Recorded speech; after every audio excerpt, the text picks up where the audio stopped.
Hey everyone, Kyle here. If you haven't heard about Anchor by Spotify, it's the easiest way to make a podcast with everything you need all in one place.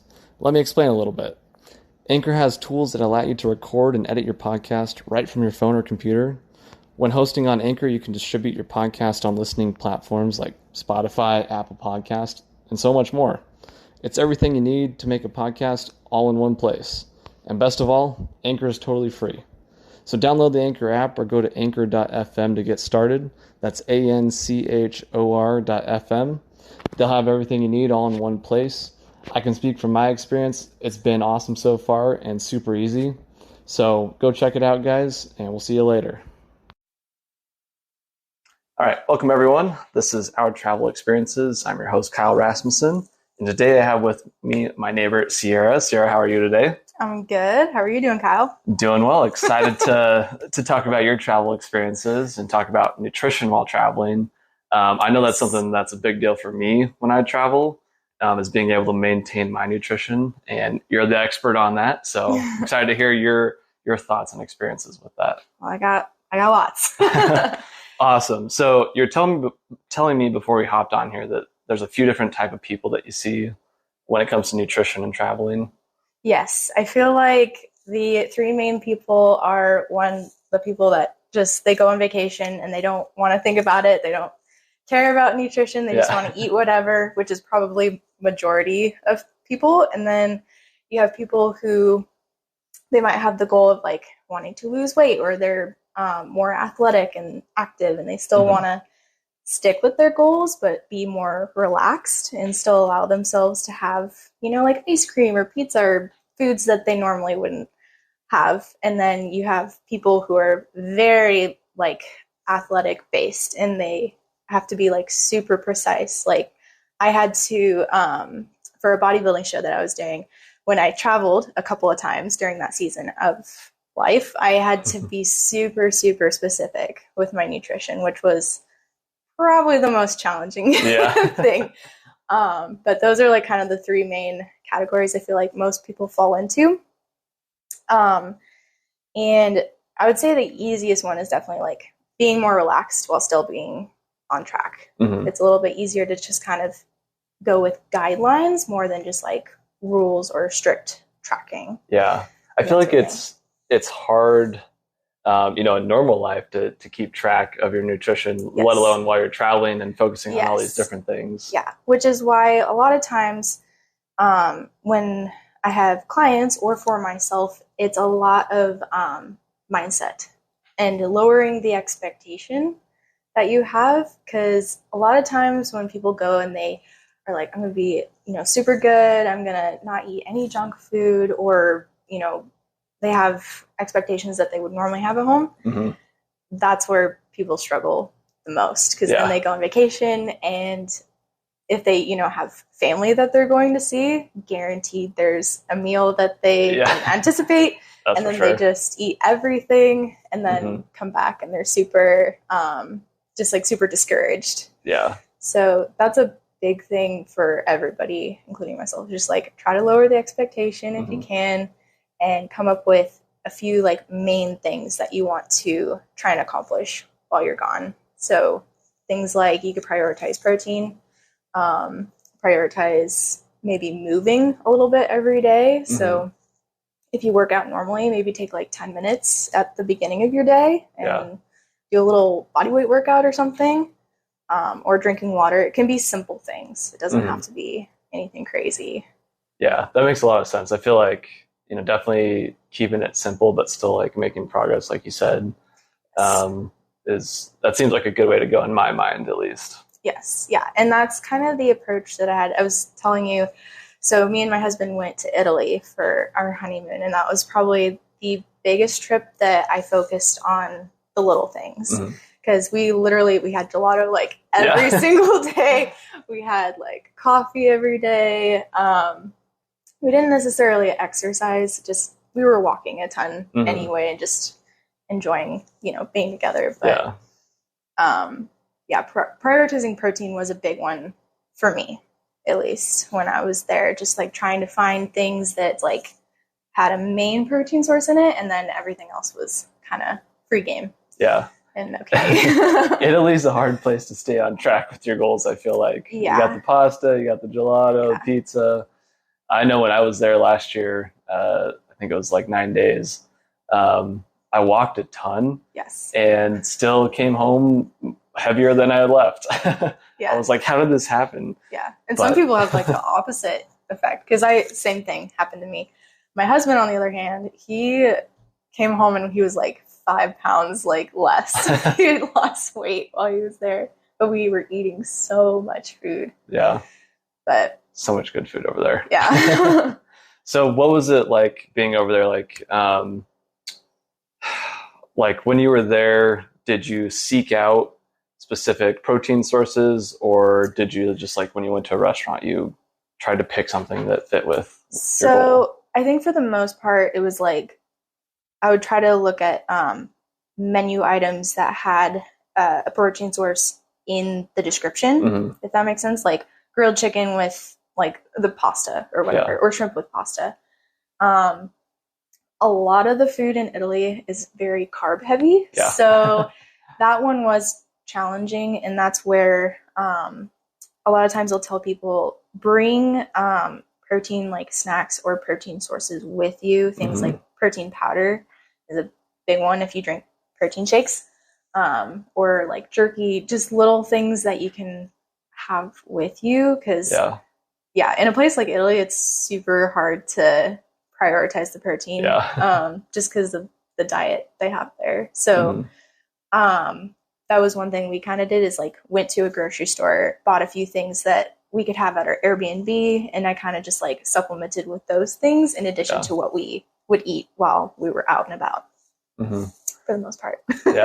I'm curious, you brought up the like bringing protein powder with you. Is that something you typically do when you travel? Yes, for me personally, because I always have a goal, and most of the time it's muscle related.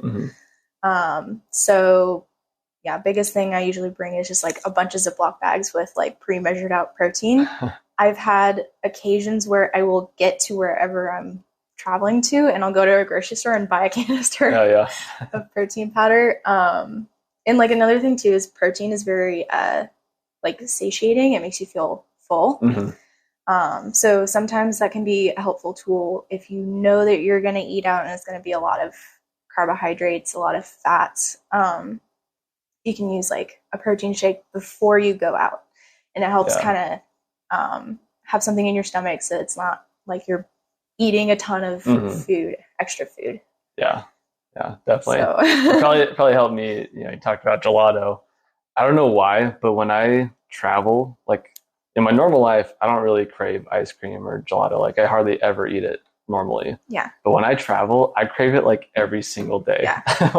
When I'm traveling. Same. And it's really easy to go find a spot when I'm traveling and just ruin my diet for the day. I feel like it's easy. Like when you're on vacation, it's just like you just want to eat all the things, like the stuff you normally wouldn't eat, because it's like it's special. You're out of town. You're doing something fun. Like you want to be able to enjoy those things. And I feel like too, like in a place like Italy, it's part of the culture to try the foods and stuff like that. So I like personally want to like experience the culture that way as well. Exactly. And like for what we did, it might not have been the most realistic thing to be like, oh, we're going to try and prioritize protein, or like whatever. It might have been more realistic to focus more on like the movement piece or the water. So like combination of moving for 10 minutes, knowing that we were going to walk all day too. And then focus on trying to stay hydrated and drink water. That might have been a little bit more realistic in hindsight, I think. Because somewhere like Italy or somewhere similar in Europe, it's a lot harder to track food like that as well. Because like here in the United States, a lot of times you can look up menus ahead of time. You can find nutritional information for some restaurants if you're like really trying to track accurately. If you go out of the United States, good luck. I can imagine, especially going to like, a third world country, like good luck trying to find what the nutrition is. And again, it's kind of just like finding what your guidelines are that are realistic for where you're going and what your goal is as well. Yeah. So. Yeah. So where all did you go in Italy when you were there? Oh boy, everywhere. Everywhere? So we started in Rome. Okay. So we had a total of like 2 weeks while we were there. So we spent the most time in Rome first. Went and saw like the Colosseum and just like all of the different like ancient kind of areas. I think we went to, is it St. John's or St. Peter's Cathedral? Oh yeah, the Vatican. Yes. Yeah. We went there. That was really incredible. That was probably my favorite part in Rome. Yeah, that's amazing. It's very beautiful. Yeah, just did a ton of sightseeing there. And then for us, we actually rented a car. Okay. And we would drive from city to city and then just walk within the city itself. So from there, we went to Florence, which was my personal favorite city. It was just very beautiful place. It was beautiful and like quaint. We went to the cathedral. I think it was like Santa Maria Fiori. I think that's what it is. Yeah. Yeah. Oh my gosh, it was really beautiful. I enjoyed that a lot, and of course, like got gelato and all the good foods. And we only stayed there 2 days, I think. So we didn't get to sightsee as much. So from there, we went to Venice, of course. Okay. And for us, I can't believe this actually happened while we were there, but the first day we were in Venice, they shut down the whole city because they found a World War II like bomb. Oh, jeez. That they hadn't been discovered, I guess, so they had to like take it out and detonate it in the sea. Gosh. So that day we backtracked and we went to the Tower of Pisa because it was like I don't know, it was like a couple hours to drive over, and we didn't have anything else to do, so we went and did that, and that was a fun little side trip because we hadn't planned on going to see that when we were there. And then the next day we were able to go into the city, and everyone talks about Venice and like how pretty it is and just like how breathtaking it is. Yeah, I mean, it is. It is. Like literally, you walk in, you're just like, oh my gosh, like the streets are water and there's all these boats and just like pretty. And like you take a gondola ride, which is pretty spendy, but very, very, very worth doing. Like if you do anything there, gondola ride for sure. Dang. I need to go there. That's one place I haven't been. No, I have not been to Venice yet. My sister's talking about it as well, and I just really need to get there. It's worth it for sure. Yeah, and do the gondola ride. Like it's really cool because the way, at least the one that we took, they kind of just like take you on a like almost a tour through a big part of the city. And like our guy, he was like super friendly, and he thought we were really cute because he's like, oh, little married couple, like, oh, let me take your picture. Okay, now kiss. And like all this stuff. That's funny because it's supposed to be like romantic. Yeah. But that was fun. And then they have another really cool, I think cathedral there too. I can't remember the name. I'm sure all the big cities in Italy have really nice cathedrals. I was gonna say they all have like cathedrals, and they have like big ones and smaller ones as well. So yeah, sometimes the smaller ones are nicer to go to because there's less tourists there. Yeah. But anyway, so from Venice, we went to a little town called Pescara, which was closer to the coastline. Okay. So we went over there. I think it was fine. It wasn't super like beautiful or anything, and there were definitely not very many tourists there. So it was more like we went there for the beach, basically, which kind of sucked because it was very cold and very windy while we were there. So I'm a weirdo. I was like, oh, I want to go to a CrossFit gym while I'm here. So yeah, that's what I did. I was like, oh, I'll find a CrossFit gym and I'll go and take a class. And yeah, did that. Were you able to find one? I found two actually. Oh, wow. And I did a class both days that we were there. And if you've ever have you done CrossFit before ever? No? Okay.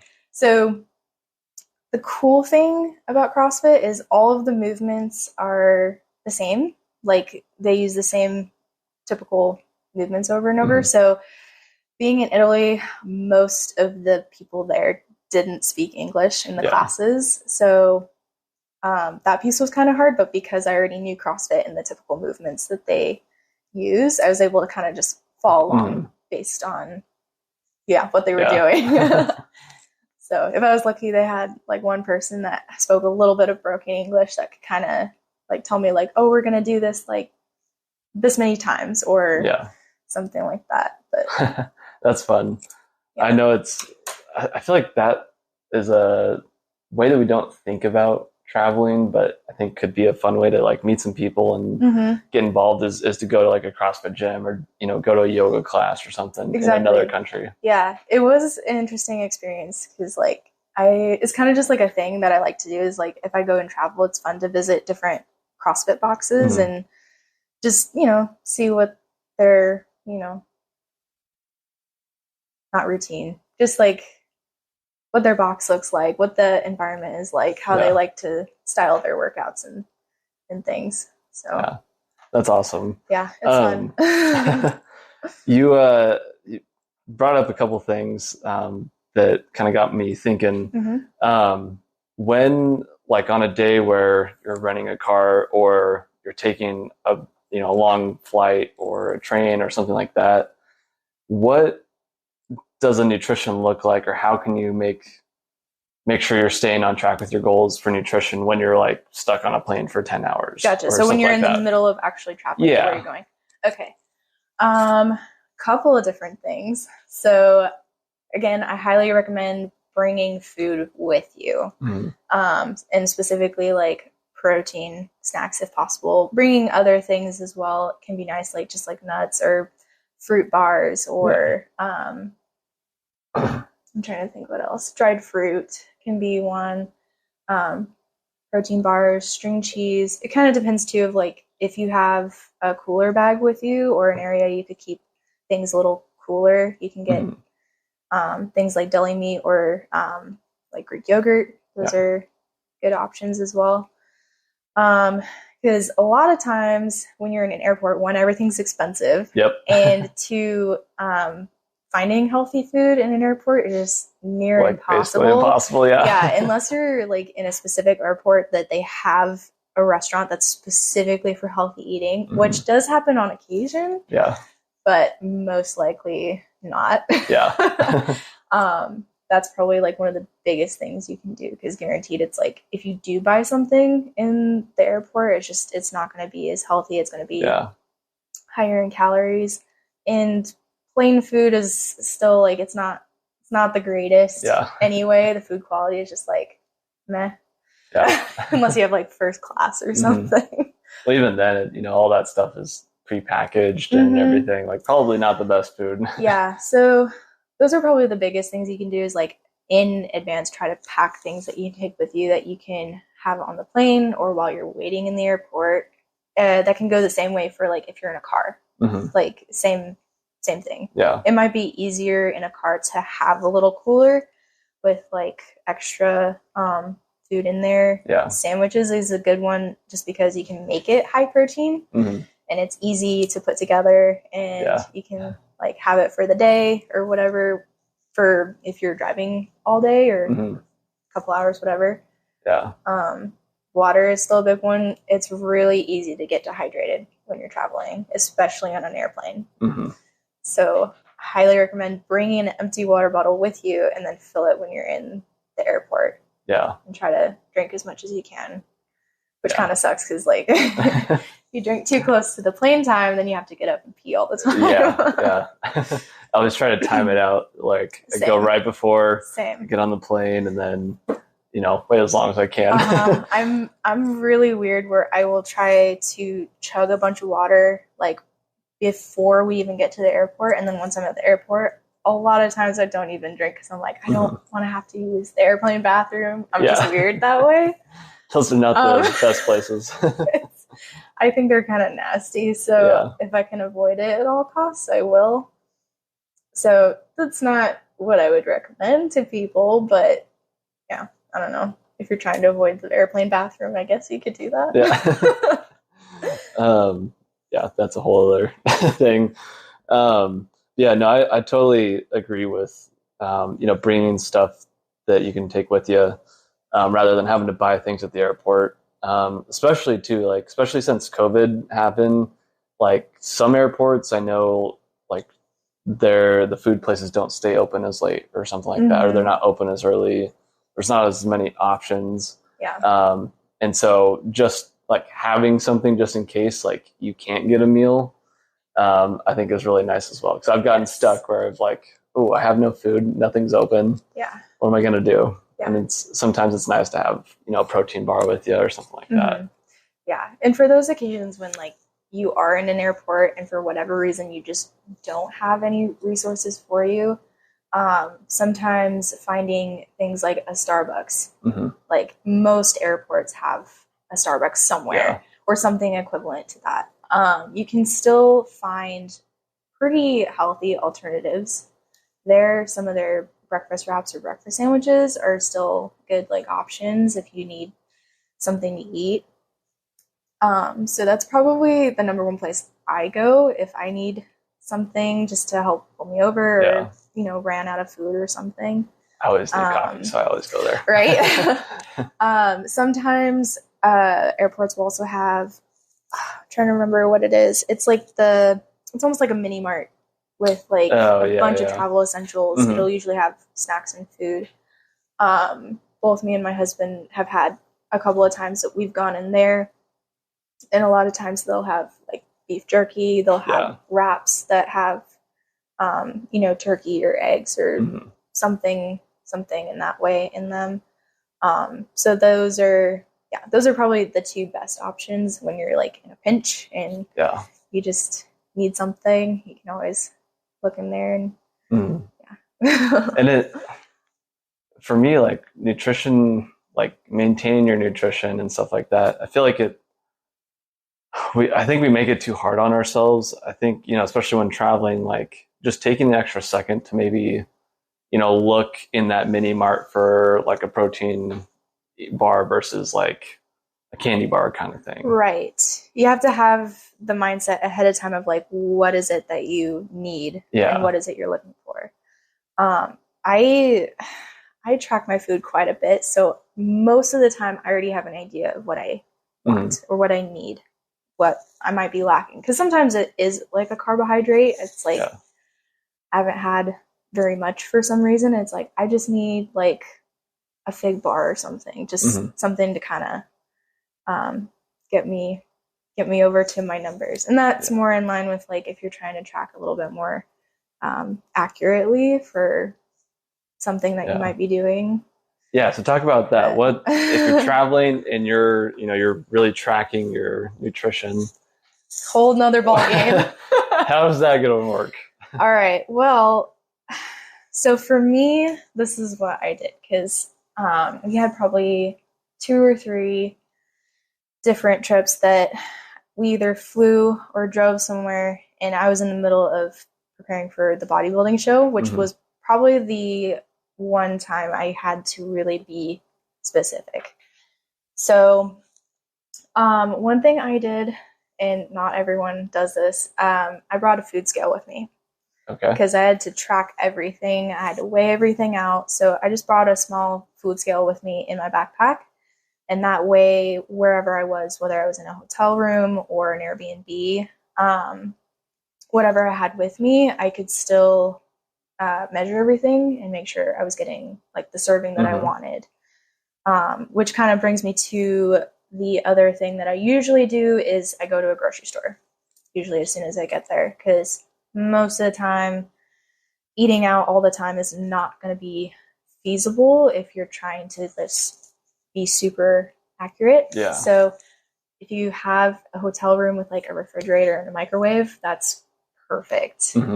Usually you can get like deli meat or string cheese, stuff that you would normally eat, I guess, a little bit more in your regular diet, you can kind of shop for those things as you need and take them with you. So that's what I did. Again, I got a whole bunch of protein sources because majority of the time what would happen is I would have breakfast that I could control. Mm-hmm. And then lunch and dinner usually wasn't as controllable because we were going out or going to a family's house, which in that case meant a lot more communication with my husband or the family, whatever, trying to make as much accommodation as possible, which is really hard for people. It's kind of awkward sometimes. So if we went out to a restaurant, most of the time I would look for the menu ahead of time. So some restaurants, at least in the US, you can find a menu ahead of time, and I would look for something that had like a protein and a vegetable with it. And then if it had like fries or something, I'd kind of just go with it and just anticipate extra carbs and fats in my day. So I'd try to anticipate what the day might look like at the very, very beginning, so that if I'm eating breakfast at my hotel room, maybe it's almost all protein and no fat and carbs because I knew I was going to consume more of that later in the day. Sometimes certain restaurants have like nutrition information already, so I would be able to enter all of that into MyFitnessPal ahead of time, be able to track everything around that. So some places like Olive Garden, Red Robin, Applebee's, Safeway, Jimmy John's, those are all places I've done that. Is MyFitnessPal, is that the app you recommend? Yeah, it's the main app that I use for pretty much everybody, and for myself. It's probably the easiest to use if you're tracking macros or just calories in general. It has a pretty good breakdown of almost everything. So that's good. I know that's huge to have a lot of that kind of already built into it. So you just have to go plug in like, I ate this food. Yeah. And the nice thing too is if you've been using it for a long time, it already has a history of the typical foods that you eat. So it does make it a lot easier as you use it more. It's just like you already know what to look for. And again, sometimes too, like for certain things in a restaurant, they might not have it on the menu, but sometimes in the past, people have entered things. Yeah. And you can look those up in MyFitnessPal and still use those.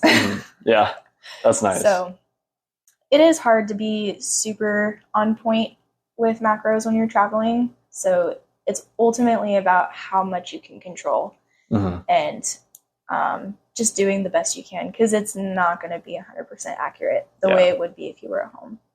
Yeah. So it's controlling as many variables as you can while still knowing that it's okay if, it's not perfect. Yeah.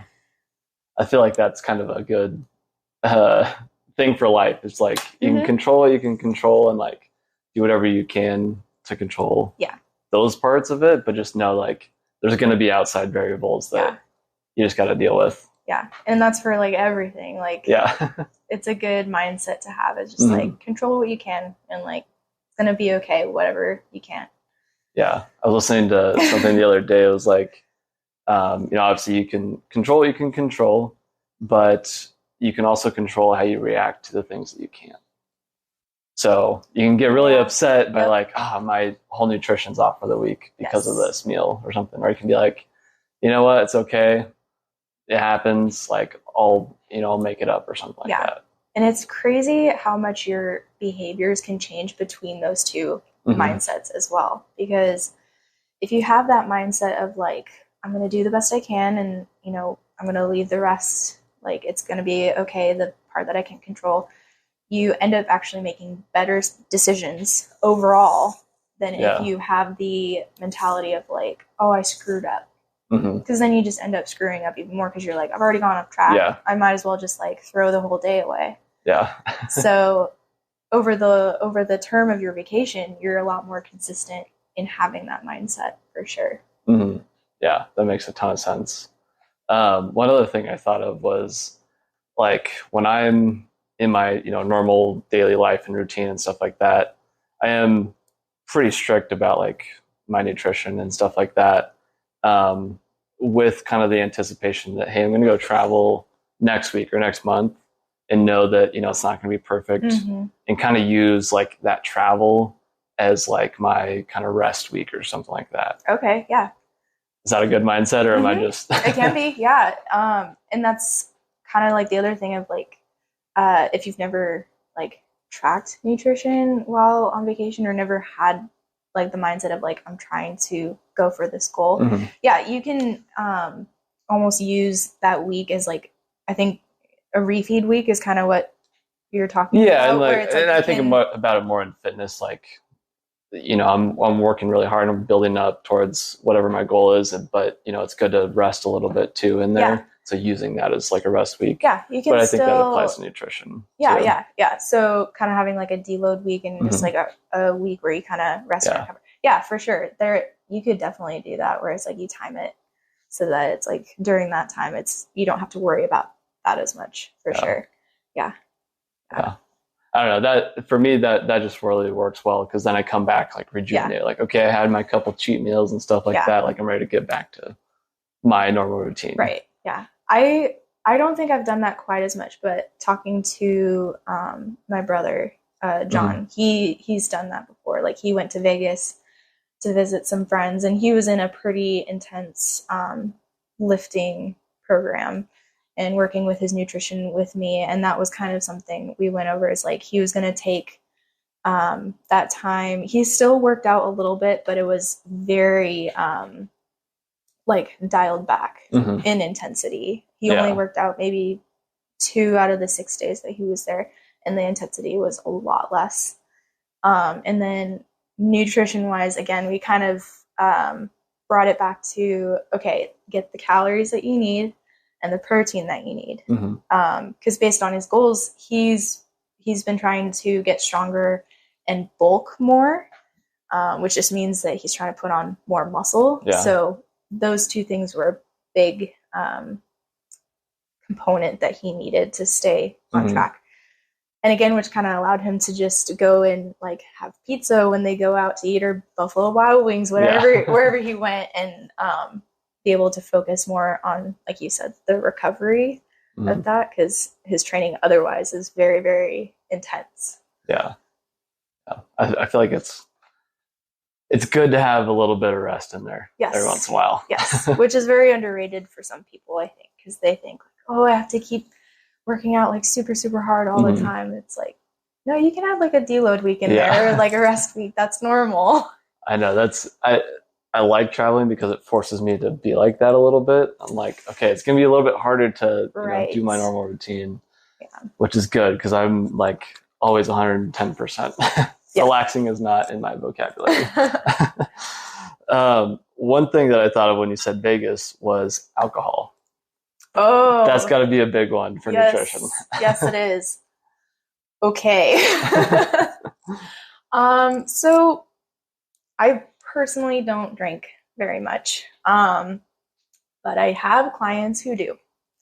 And a lot of times I will encourage them to choose between dessert or alcohol, just because both of those things are usually pretty calorie dense, especially if you're getting alcoholic drinks that are more like mixed, like margaritas and things that have extra added like juices and stuff like that.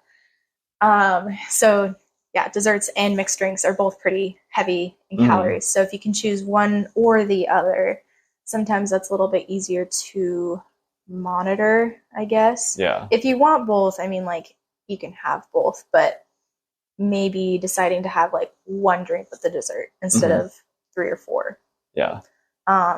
Typically alcohol is actually even more calories per gram than like proteins, fats, and carbs. It's like, I think it's like 7 calories per gram or something like that. I'm not super, super familiar with like the breakdown of how that even works, but it's almost like alcohol is kind of its like separate category.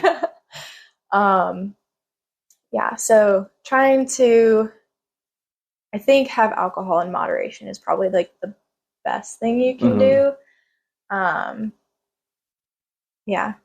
I think for nutrition in general, that is probably one of the worst things for your nutrition. It does make it hard. Yeah, it does make it hard. Because those calories can add up pretty quickly because you're drinking them. Yeah. And as you continue to drink, your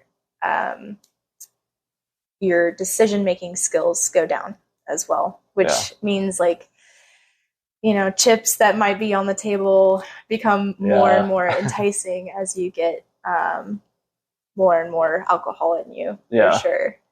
That makes sense. I've been there before. I had one client who he would drink every single weekend, and he would drink pretty heavily. And he was trying to go for a 6-pack ab body look. And I was like, hey, it's okay if you drink, but it is going to make things a little bit slower. And just like throwing out here, like these are the calorie breakdown of like all of the drinks and stuff. And he had no idea. He was like looking at this chart I had sent him of just like different drinks and like how many calories were in each one. And he was like, dang, I've been drinking like a lot of like ABC and I had no idea. So yeah, I don't think people realize how bad that is for your nutrition or your health. It does make it harder. Yeah, I think it depends on like what your goals are and how relaxed you want to be. But it does make it a whole lot harder, especially if you do it a lot. Yeah, I know that's been one of the big things for me over the last couple of years is like, especially when traveling, like you said, maybe having one drink or two with dinner and dessert like throughout the night versus like, spending all night drinking kind of thing. One, probably going to feel better in the morning. And be able to go do more of the travel stuff that I want to do. But also, not get so far off track of my goals too. Sure. One trick I have heard someone say that they did where like they didn't want to worry too much about like how much they were drinking. They had the rule of for every drink they consumed, they had to drink a glass of water in between, which one helps with the hangover the next day. And two, you ended up getting, fuller quicker because like you're consuming a drink and then water and then a drink and then water. So you're going to end up consuming less alcohol overall. Anyway. That makes sense. So that was one trick somebody tried and they found that worked pretty well for them. And again, it's kind of just like trial and error, figuring out what works for you and what you're able to stay consistent with and stick to. Yeah, and I feel like it's hard to, make. I mean, there's a generalization that you can make, but everyone's body's different. Everyone's, how they react to different things is different. So I feel like that's where an expert like you comes in, where you can coach someone. That's like the hardest part when people ask me like, oh, what do you have people do? And it's like, depends on who you are. Yeah. Well, any other like nutrition things you want to share with us? Anything else when it comes to travel and nutrition that is important for the listeners to know? I think that we've talked about most everything that I wanted to say. I think overall, biggest thing you can do is just mentally get in the right mindset. It's probably like the biggest thing you can do, because no matter what you do on your vacation, if you can define what success looks like for you ahead of time and make it realistic, not according to the rules and guidelines that you have when you're at home, you're going to be a lot more successful for the long term. So lower the expectations and figure out what would you come back from the vacation feeling proud of yourself for, that you drank more water while you were there, or maybe you included vegetables at every meal while you were there, regardless of what else you ate. It's terrible. They're just examples. It's like, pick what would make you feel successful after returning from the trip.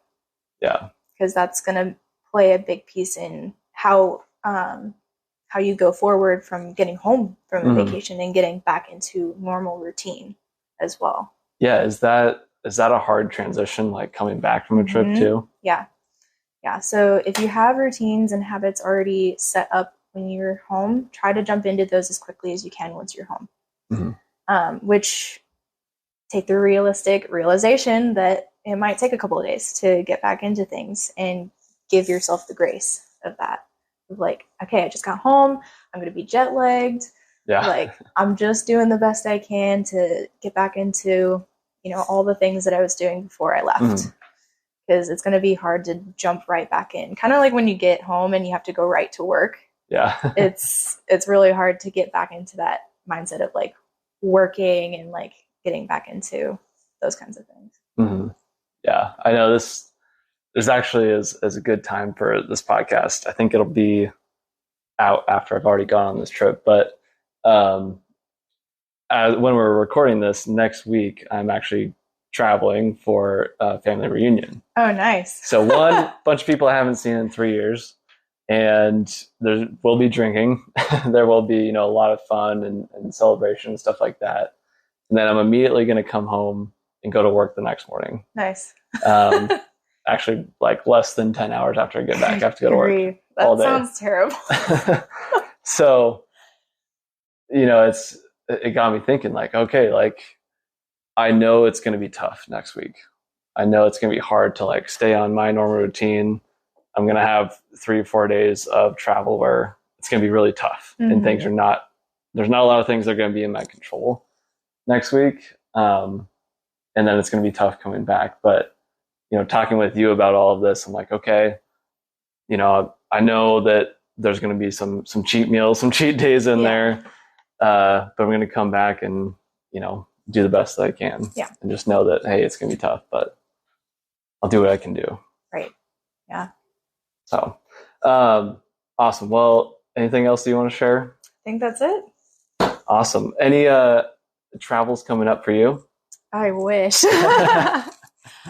Not especially. For the most part, it's just camping trips. Okay. I have an event coming up that I've been training for, but yeah, probably no vacations until like the holidays. Okay. So nothing set in stone yet. Yeah. Do you find it easier to, like, for a camping trip, is it fairly easy to stay on your normal routine, or is that still a challenge? Yeah, because a lot of times when you're camping, you're being active anyway. You're usually bringing your food with you. So you're in complete control of what you bring. Yeah.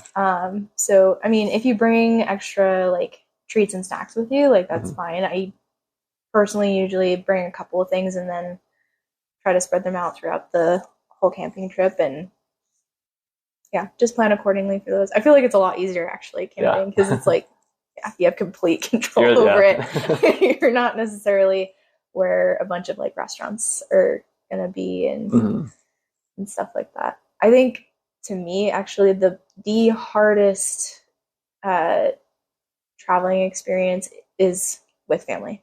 Honestly, if I'm going to visit family or going to a family reunion, those are the hardest situations to be in, because if you're doing like a family potluck or whatever, or you're at someone's house for dinner, sometimes there can be the expectations from other family members that you're going to eat all the food that they prepared. Yeah. Or, you're going to have this certain dessert that they made. And, sometimes there might be a fear too that you're going to offend somebody. Yeah. So, those are probably like the hardest situations to try and control your nutrition. Yeah, I agree. Be on track. So, yeah. Definitely. Well, this was a lot of good information, Sierra. I really enjoyed it. It sounds like you can maintain your goals, you can maintain your nutrition goals and everything like that. It takes a little bit of effort. Yeah. And it looks a little bit different than it would when you're at home. Yeah. But very, very maintainable to still progress toward your goals and still enjoy traveling and enjoy foods. Yeah. And ice cream and yeah. Oh, all the things. One thing I was thinking about too. like with alcohol and, coming back and giving yourself grace and all of that. When I, look back on a trip, I want to feel good about the trip too. And knowing that, like, hey, I know I didn't stick 100% to my nutrition plan while I was traveling, but knowing that, like, hey, I had a ton of fun. I really enjoyed it. I was, for the most part, on track. Like, I'm going to feel really good about a trip like that. Yes. Versus like, I'm just going to eat a bunch of gelato and, drink a bunch. And then I'm going to feel terrible about that trip when I get back. Yeah. It's almost like you have a better confidence for yourself if you can still maintain like good nutrition and good habits while you're on vacation. Yeah. It's like, yeah, it's a very good feeling when you come back and you feel like you were pretty successful. And a lot of times, like, my husband listens to me talk on the way home when we're coming home, like, I feel like I did pretty good. Like, I did all of these things. Like, I had this one day that was kind of bad, but it's okay because I, like, did better the next day. And yeah. Yeah, I think while you're on the trip, too, I think it's actually probably more fun, too. It's like, yeah, okay, I'm going to go out and enjoy this, but, I'm not going to go so far off the rails. Like, I think if you're somewhat sticking to your plan, it's actually a more enjoyable trip. Yeah. Rather than just having all the I feel like that too. Yeah. Because otherwise if you like just let yourself do whatever, a lot of times you deal with like a lot of guilt, either while you're there or when you're on your way home. Yeah. And especially if you're there, like, you don't want to feel guilty while you're traveling. That just ruins it. So yeah, that's where I really believe in, like, trying to still stick with like good healthy habits while you're traveling, because in general it just it does, it makes it a lot more enjoyable and a better experience overall. So yeah, definitely. Well, awesome, Sarah, thanks again. Where can people find you? Oh, they can find me everywhere. No. I have a website, reformnutritioncoaching.com, and that's my personal nutrition coaching business. I have an Instagram, which is also Reform Nutrition Coaching, and I have a Facebook page, same, Reform Nutrition Coaching. Perfect. I know I've really enjoyed listening to your podcast as well, and getting some advice from you on nutrition. It's helped me out a lot too. Nice. So awesome. Well, Sierra, thanks again, and look forward to seeing you around the world soon. Awesome. Thank you so much, Kyle. Yep. Bye, everyone.